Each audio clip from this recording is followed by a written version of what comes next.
Hey everybody, it's Emily at Arg Schooling, and today I'm going to be reviewing the books we read together for 8th grade.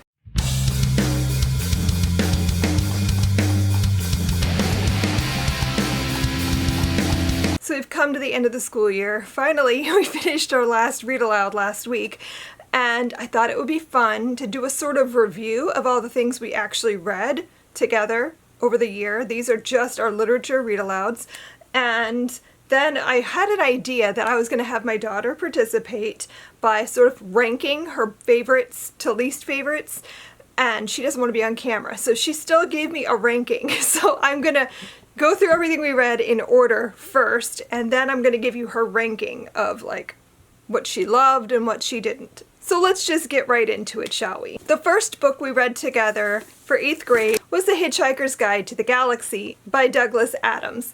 This is one of my all-time favorite books to read aloud. It's just a really fun story, and we had a really great time with it.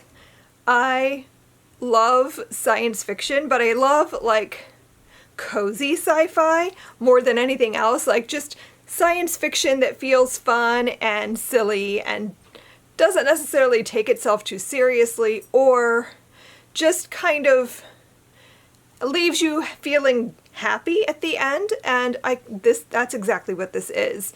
This is a story about Arthur Dent, who wakes up one day having like a really bad day and finds out actually it's about to get worse because the world's about to be destroyed, and he hitchhikes a ride into the universe and meets lots of strange beings along the way. It's just a really silly, fun story.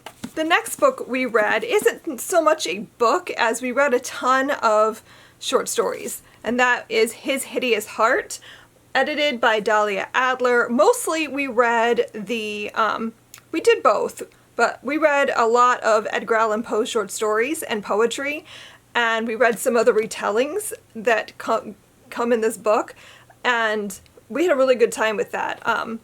She loved all the Edgar Allan Poe stuff quite a lot. She really likes dark horror type things, and that is really what Edgar Allan Poe excels at. And the short stories in here were touch and go. Some of them we really liked. A lot of them were just okay. Some of them we didn't even read. But I would say overall they were fine. They are all written by different YA authors, and it's like their interpretation of one of Edgar Allan Poe's stories. But really what we loved was reading the Edgar Allan Poe stories together. The next thing we read is The Giver. This is by Lois Lowry, and it's a classic. What can I say? It's something that I love reading with my kids because I love the discussion this book leads to. This is a great starter dystopian. It's a really like gentle, easy way into the whole dystopian realm without getting too into the weeds of like really dark, awful things, because a lot of dystopian tends to be pretty unsettling, bordering on horror in some cases, but like this is sort of a gentle introduction to dystopia. Not that we needed an introduction because we've already read The Hunger Games and that was her introduction to dystopian lit, but I thought this might be a fun one to talk about. So this is a story about a boy who is given the task of being sort of the memory keeper or the giver of his community, or the receiver, I believe is what he's called, and he realizes that things are not what they seem. Then we read one of my all-time favorite books. I was so excited to introduce Regina to The Book Thief by Marcus Zusak. I'm not going to go into a lot of detail because I think everyone knows what this is about, but this is one of my absolute favorite stories, and I was excited to get to read it aloud one last time. This is a story about Liesel Meminger, who is a little girl growing up in Nazi Germany, and she's sent to live with this family after her mother is taken and her little brother dies, and so she's going through a lot of things, and the story is all told by death, which I just think is a great narrative device. Like, the way this book is written is just absolute, utter perfection. This is Marcus Zusak's magnum opus. He has yet to write something as good as this, and he may never, because this is just an absolutely perfect book for me. The next book we read together was A Rover Story. This is by Jasmine Warga. I wanted something kind of light and fun after reading The Book Thief, because that is such a heavy book, And so we picked this up together. This is a cute middle grade story about a Mars rover who is sentient and his adventures on Mars. And it's just exactly what you think it is. It's really cute.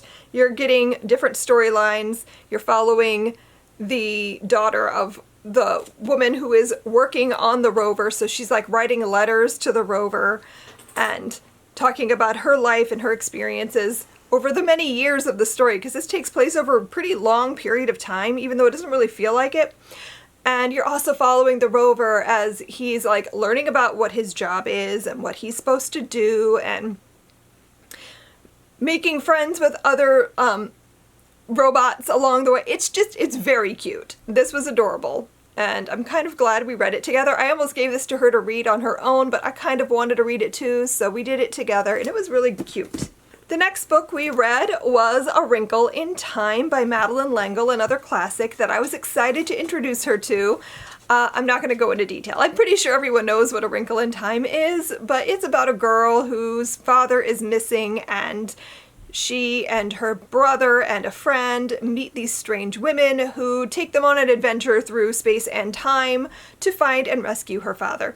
I mean, it's a pretty standard classic sci-fi story. There's time travel, there's world hopping. It's just a good time. Another book I was really excited to introduce Regina to was Project Hail Mary by Andy Weir. I did not know how this was going to go over for her. We did the audiobook for this because it's spectacular and there is no way I could compete with that as a read aloud. So we listened to the audiobook, and it's just one of my favorite things ever. This again hits all my things for cozy sci-fi, except this goes a little harder into like the hard science of the sci-fi realm, and I thought that might be too much for her, but I was like, no, there's enough stuff here that I think will keep her entertained, and she did enjoy this, and I thought this is one of my favorite books, so, I was excited. This is a story about a man who wakes up on a spaceship, does not remember why he's there, and he spends the rest of the book sort of remembering what's happening, figuring out his purpose on this ship and why he's there, and saving the world. And it's just a really, really good story. And again, the audiobook is perfection. Like, the narrator did such a good job with this story. Then we decided to go a completely different direction, and we read Anne of Green Gables by L.M. Montgomery. This is one of my all-time favorite classics, and I'd never done this as a read-aloud. Sarah read this on her own when she was probably around Regina's age, and the twins were not interested, so we never read it together, and they never read it.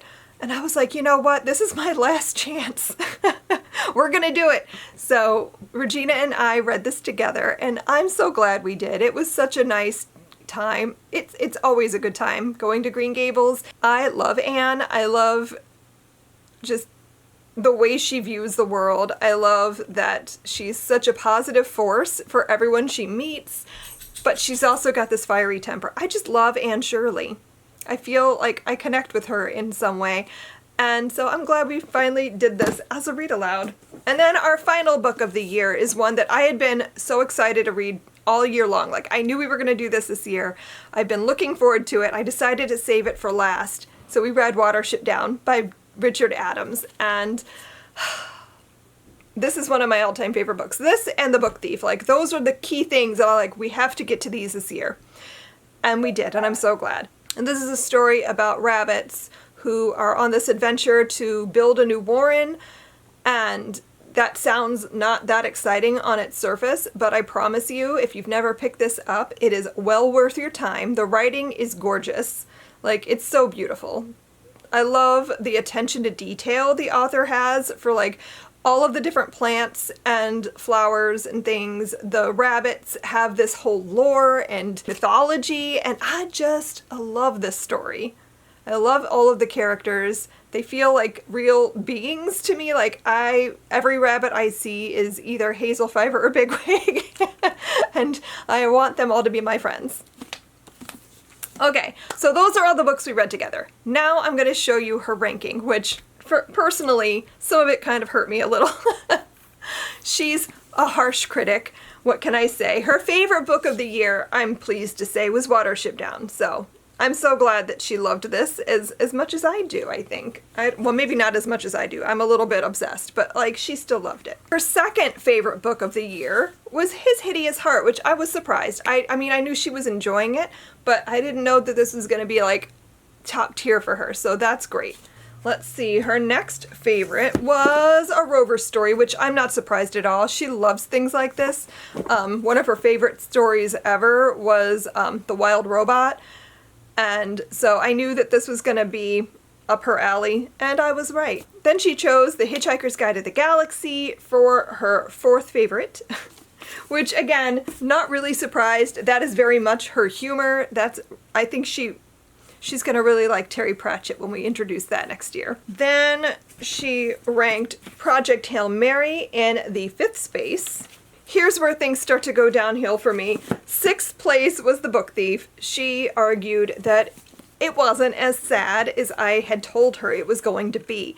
I'm sorry. I'm devastated by this book. It always makes me sob. I literally cried through the last, like, I don't know, 50 pages or so, to the point where it was hard for me to read aloud, and she's just like, "You knew what was going to happen, Mom." Sure. But still, these last three, I knew she would rank them low, but I didn't realize the order in which she was going to rank them. She was not a fan of The Giver. She thought it was a little bit slow and boring and not really up on par with what she wants in a dystopian, which I get. I mean, I introduced her to The Hunger Games as her first dystopian, which she loved, so I can see why she would find this a little slower. We still had a lot of really good discussion, but, you know, a lot of it was like her arguing about the book, which isn't always a bad thing. The next was A Wrinkle in Time, which, again, I was sad. I thought she would like this more. This was one of my favorite books growing up. I really related a lot to Meg. Regina didn't like Meg and kind of ruined the story for her. And then this broke my heart a little bit, but her least favorite book of the year was Anne of Green Gables. She found Anne a little bit tedious, didn't always appreciate her temper, got really frustrated over Anne's, like, hate to Gilbert Blythe, which I understand some of that, but still, like, your least favorite? Really? Really? Really? I don't know if I can. This is awkward because all the big books are on top. Okay, so anyway, here is Regina's ranking of our 8th grade read-alouds. I don't know. It's predictable. I mean, I can see all of these and understand why she would rank them that way. At least she liked Watership Down, and she sort of liked The Book Thief, so I can be okay with it. So I hope you enjoyed this video. I hope you guys read some great stuff together this school year. Let me know down below in the comments, what was your favorite read aloud that you did this year? I'm kind of torn because we read aloud 3 of my favorite books of all time. So, like, all of them were my favorite, but, like, if I had to pick, I don't know that I could do it, but I think you guys know that these are top tier for me. Like, I'm sad. I'm legitimately sad that I'm not going to get to read these aloud again. Like, it hurts my heart a little that that's it. That was my last time reading those. I hope maybe someday I have grandchildren that, like, want me to read to them, and then I can pull these out. I don't know. So let me know down below what your favorite read aloud of the year was. I would love to know. Thanks so much for watching, and I will see you guys in my next video. Happy reading. Bye.